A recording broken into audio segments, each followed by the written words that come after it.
looked you up, and you have a ton of credits in composing. And in your own work, how do you approach film, like scoring, doing the music? I mean, it's a bit of a process, you know. I feel like the kind of the obvious first element is you need a good filmmaker, you know, which is why this is like a great, you know, makes your job great easier. example, because you need good visuals, you need a good story, you need something to grasp onto, you know. Yeah. You know, it's kind of a bit of a process in terms of talking to the director and just finding out what he's envisioning. And some directors, you know, use temp music, which is they put music on a rough cut, basically pre-existing music, to show you what they're going for. Or some people come in and they have no idea, you know, they have a film, they know it needs music, and then it's just a matter of exploring things and trying and experimenting, you know. From there, you just kind of keep doing different things and trying different approaches, and that's kind of what I love about film scoring, is the fact that it is a collaborative art form, you know.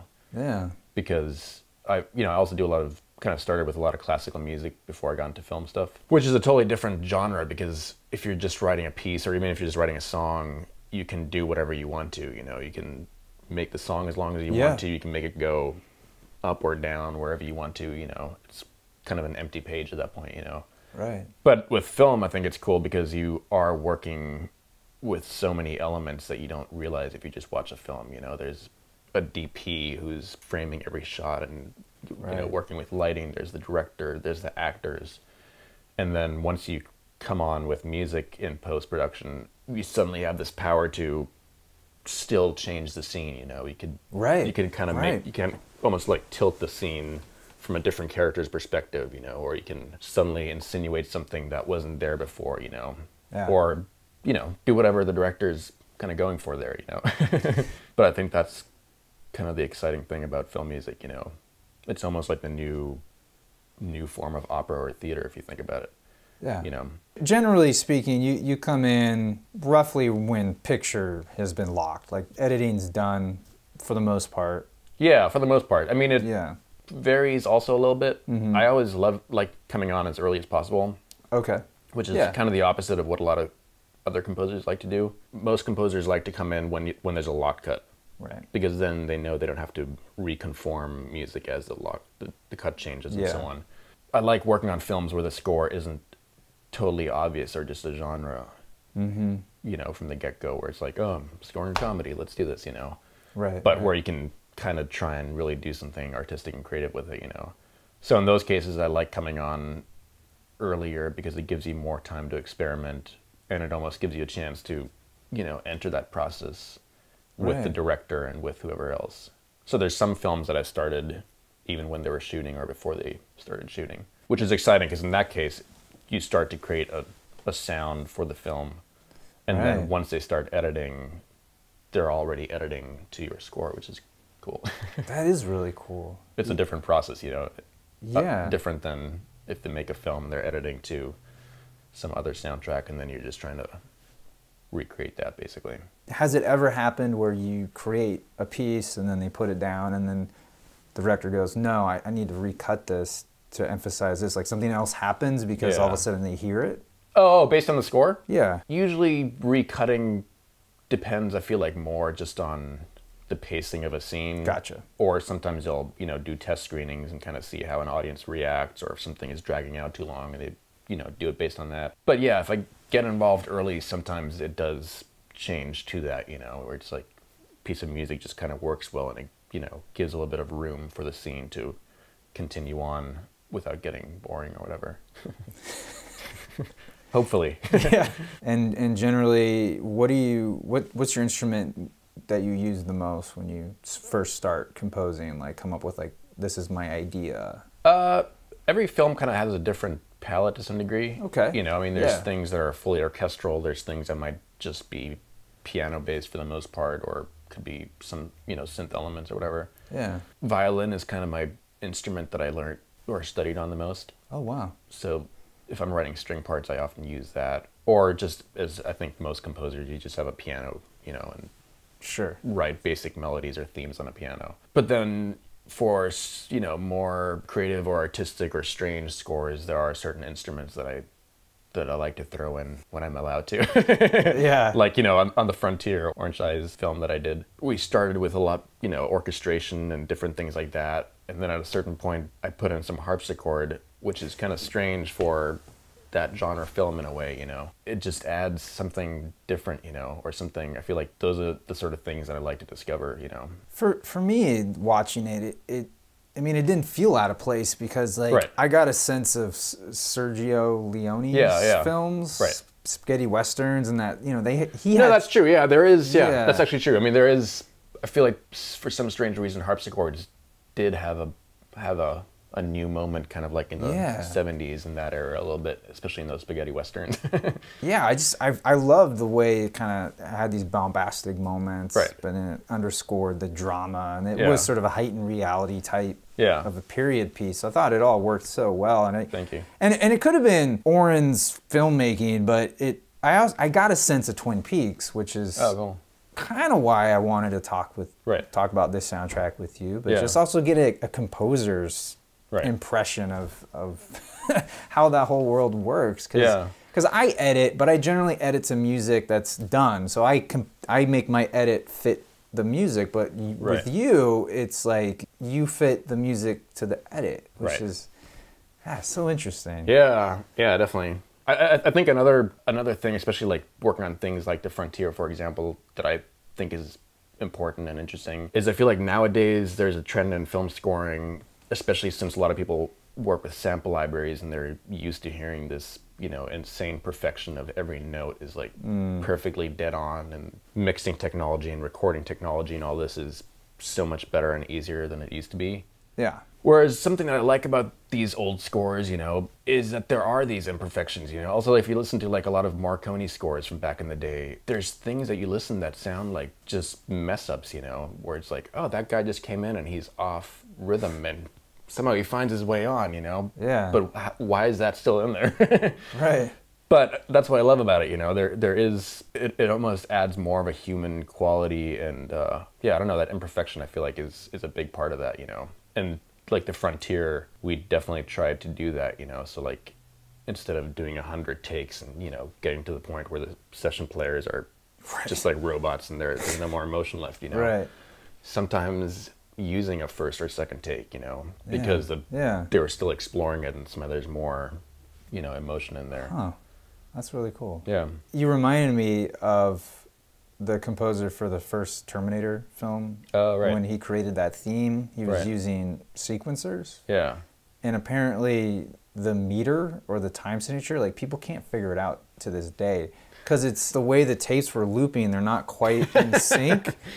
So like you can't really notate that on paper. Yeah. Because it's just like the fluke of analog and just kind of not having it be perfect. Yeah. You know, meters is also a funny thing in film scoring, because since a lot of composers come on in post-production when there's a locked picture, and a lot of films are scored very much to the picture and has to, you know, things have to land exactly where they land. Right. It's different than a lot of music in that when you look at the scores, there's just constant meter changes, you know, just because they have to find a way of like, cool, so we're here, it's 4/4, and then we have to land there, so I don't know, put a bar of 3/8 in there somehow and try and make it sound musical. Oh my gosh. But that's obviously different than that. I mean, that's what you're saying is, it's cool. It's like one of those old glitches or strange things that you had back in those analog days, you know. I think that's also why scores were different back then. I mean, it was different musicians, it was a different style of playing, but also when you're recording to tape, you know, you have to rewind, you know, there's a lot more stuff. You're actually recording on material that runs out, where you have to put a new tape on and stuff, you know. Tape's not cheap. Exactly. Whereas with Pro Tools nowadays, it's just cool. Yeah. Let's do another take. Cool, let's just punch just bar 35 one more time until it sounds insanely clean like a sample library. Right. And that kind of defeats the purpose. Exactly. Does the film tell you that the score should stand out, or the score should not necessarily be heard but more felt? Depends on the film, I guess, and it also depends on the director, you know. Okay. There's some films where you can really make the score stand out, And then there's, you know, certain directors who really are just trying to set a tone a little bit, you know. Yeah. Also more, you know, experimental independent films nowadays. I feel like I see it going both ways, you know. Certain things like Mika Levy, you know, who's doing the Under the Skin soundtrack. That one is like, you know, a strange, unusual, experimental soundtrack, you know, and I feel like that one sticks out. And, you know, when you leave the movie, you had that theme strongly embedded in your mind, you know. Whereas there's some other films nowadays where it's so minimal and so little music, you know, but just the right amount to kind of create something for you, but you can't quite necessarily recall a theme or something, you know. Growing up, was it always your passion to end up doing film, or no, actually it wasn't. I mean, I've always done music, and I started learning violin when I was a kid. I think and then you have to. I don't know any adults that are like, I'm going to learn the violin. You have to be forced into it. You're going to learn that violin. I know. It's going to be good for you. Well, clearly it worked. Anyway, continue. But yeah, so I did that, but I did not at all pay much attention to film music actually when I was a kid necessarily, or really think that I was going to go in that direction. And then later on, I started getting more into write my own pieces and compose a little bit. But at that time, I still just wanted to do my own music and just write pieces as standalone music somehow, you know. And then I came out, moved to LA, and I got an internship at Media Ventures, which is Hans Zimmer's music studio. It was called Media Ventures at the time. Wow. I was there for a year, and I worked under one of the composers there, and somehow I just started to understand what film scoring is more, you know, or started to appreciate the art of, you know, working to picture basically, you know. Nice. And then it was like a few years after that that I started getting more and more into trying to find, you know, films myself to score. A lot of my friends' films to start off with. Yeah. Just anything to experiment and try things and, you know, see what you can do. Yeah, soundtracks have always been something I gravitate towards collecting. That's just something I've When did that start, as a kid or? High schooler. Right. Yeah, I don't know, 16, 17.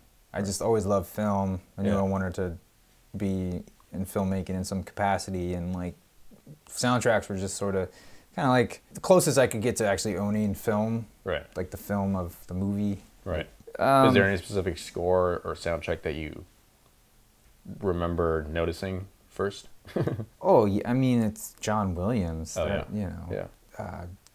All of his, you know, Indiana Jones, all those themes, Star Wars, Jaws, E.T. Yeah, I think so. I think so. Yeah.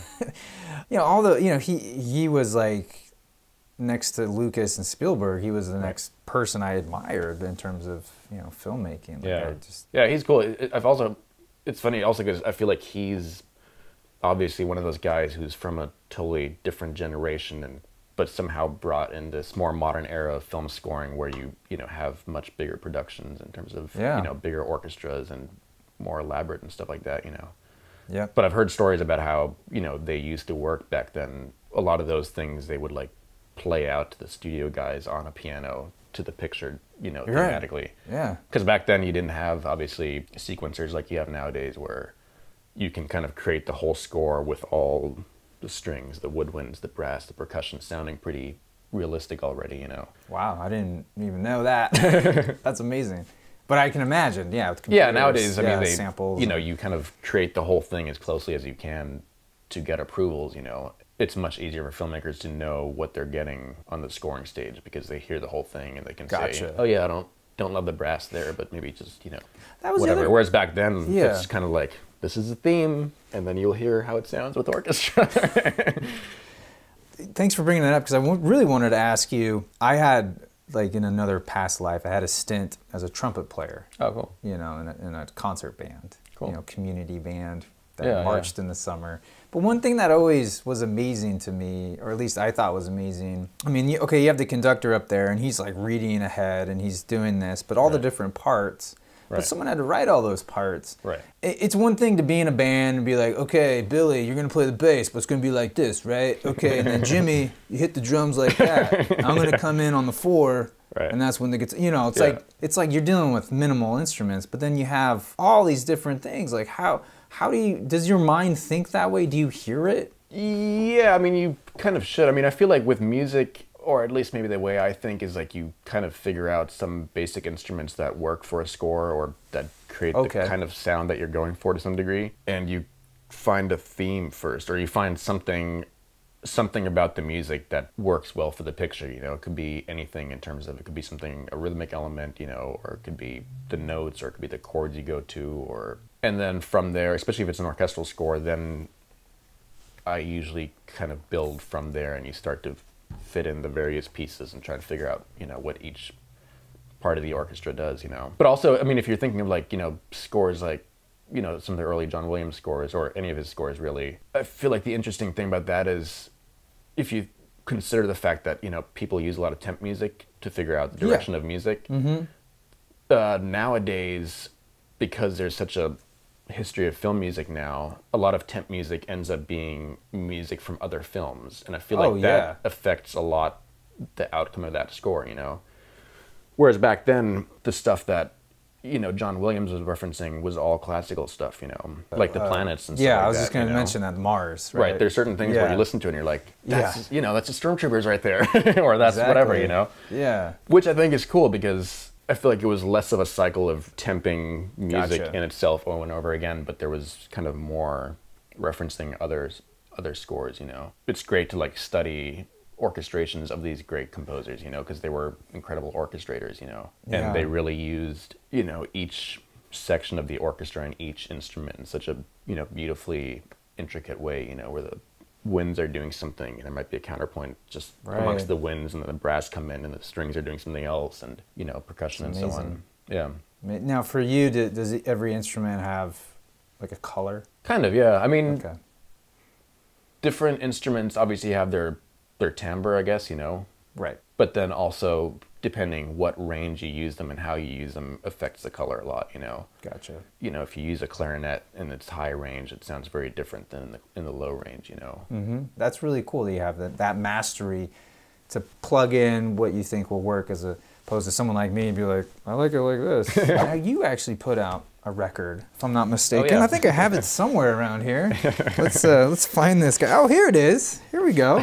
Let's put that right there. So tell me about this. So yeah, that is a while ago, because my sister is a visual artist. Yeah. You know, she does drawing, you know, ink and pencil and oil and stuff also now. And so I've always been collaborating with her, you know, that's really forever, basically, since we were kids, just doing different things. And so for her kind of early experimental films, just her own strange little projects that she would do and sometimes put us in, and, you know, whatever. I would do music for them. And a lot of that I ended up calling Strange Creations. Yeah. Just because that was before I really got into film scoring yet, and I just had, you know, a shitty little setup with a cheap microphone and interface and various instruments, and I would just sample them and play different things and loop things and you know, try and create strange music basically for those things, you know. So then later on, a friend of mine, Joe McKay, has a tape label, like a, you know, cassette tape label called Spring Break Tapes. And so with him, I put out a tape for Strange Creations, which had all that stuff on it, basically. And I love vinyl, so I've always been wanting to do or just make a vinyl. Yeah. And so cool. I finally just did it. This is a, you know, limited edition, just 100. Yeah. And they're all hand-cut vinyl, so they're not, you know, mass-produced or anything like that. I found this guy who hand cuts them and, you know, puts a lot of attention and care into really mastering them and making them sound good and so on. So anyways, so instead of a stamper. Yeah, so this is not a stamper. This is basically okay, I have to check this. You know, each one is cut in real time. Oh my gosh. That is amazing. Now I see what you mean. Yeah. Wow. Yeah, and then side B is music that I had done for a dance project for a Norwegian dance company. That's really neat. And I asked her, you know, her name is Ella Fiskum, and I asked her if I could put it out as part of the vinyl, and she said, you know, definitely. Cool. Which is kind of pretty different than the Strange Creations. It's just a quartet, but it's also kind of strange, eerie music that goes interesting places. Nice, I can't wait to hear it. On there. I'd love to put more scores out on vinyl that I work on. Oh, you know? Yeah. I just have to find the right route, because doing it this way, you definitely just invest your money in it and do it as like a passion project, you know? Absolutely. Yeah. Now, who did the labels? Oh yeah, so the label. I love this, by the way. I'm a huge fan of RCA and the Victrola. I love the dinosaur. That's So great. for some strange reason, both my sister and I have this dinosaur obsession, which I have no idea where that came from. I mean, I've loved dinosaurs since I was a kid with Jurassic Park and stuff. Yeah. But she also collects, you know, we both kind of collect these dinosaur toys and figurines and stuff, you know. Oh, that's brilliant. And so I had this idea of, I thought it'd be cool to have that, you know, RCA, you know, the Victrola basically. Yeah. And put a dinosaur in front of that. So I asked her, I was like, can you just sketch a little dinosaur with the Victrola? And she, you know, did it really quickly and sent it back to me. Oh, that's and brilliant. I feel like that's my favorite part of the whole label. Now, you said you love vinyl. You have a collection? I'm working on it. Yeah. I mean, I have some vinyl, but I have nothing compared to what you have, you know? No. I mean, there's always someone who's got a bigger collection. Right, yeah. Doesn't matter. What's your favorite thing to collect? I don't know. I mean, I feel like just anything. Dinosaur rock? Haven't gotten to that yet. No. Just anything that's cool or interesting, you know? Nice. I don't know. I also feel like with vinyl, it's obviously different than downloading an MP3 or something, because you go to a record store and they have whatever they have there. And I feel like the process of doing that maybe turns you on to other things also a little bit more, you know, because it's like, all right, don't know what this is, but this seems kind of cool. Let's take it. Right. You know? Yeah, you're just... But I'd love to collect more, yeah. It's an addiction. It doesn't end. It takes up space. Yeah. Yeah, it becomes expensive, too. No, it is, yeah. I mean, it makes sense now that I went through the process of making a vinyl, because when I first made the vinyl, it just took way too long. I think some people who pre-ordered it got mad at me. Oh, no. I mean, I ended up sending it to them and everyone was happy with it, you know? Yeah. But I just didn't realize, you know, some people warned me, they're like, if you're going into vinyl, know what you're doing. It takes a long time. There's no real shortcuts to it, you know? It costs a lot of money. It's a lot of work to do it, you know? And because first I was just going to kind of go the standard route of just ordering, and they produce it and they create the stamper and do all that stuff basically. Yeah. But then eventually I decided to just do a smaller number and just do 100 of this one. Mm-hmm. Yeah, in the process I found this guy who does that basically, but it took me a while to find the right way. Because also before this I had ordered the record from another place. Oh yeah. And I got it and it didn't sound good at all. Like it was just a totally different quality. And so that's why I redid it. So, you know, if you order a vinyl and wait for it to arrive and it doesn't turn out right, then you're just adding a whole nother length of time. Yeah. You know, more months to the whole process, basically. Yeah. But I feel like now I have a good sense, so hopefully more vinyl in the future. Yeah, absolutely. But you mean like of your own work, not just collecting? Both. I mean, collecting obviously also, but yeah, I'd love to, especially certain scores, I'd love to release as vinyl, you know.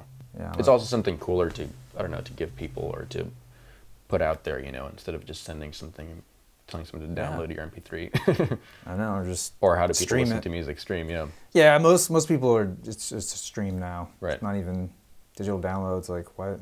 Right. I don't have time for that. Yeah. And is there anything we should look forward to in the near future?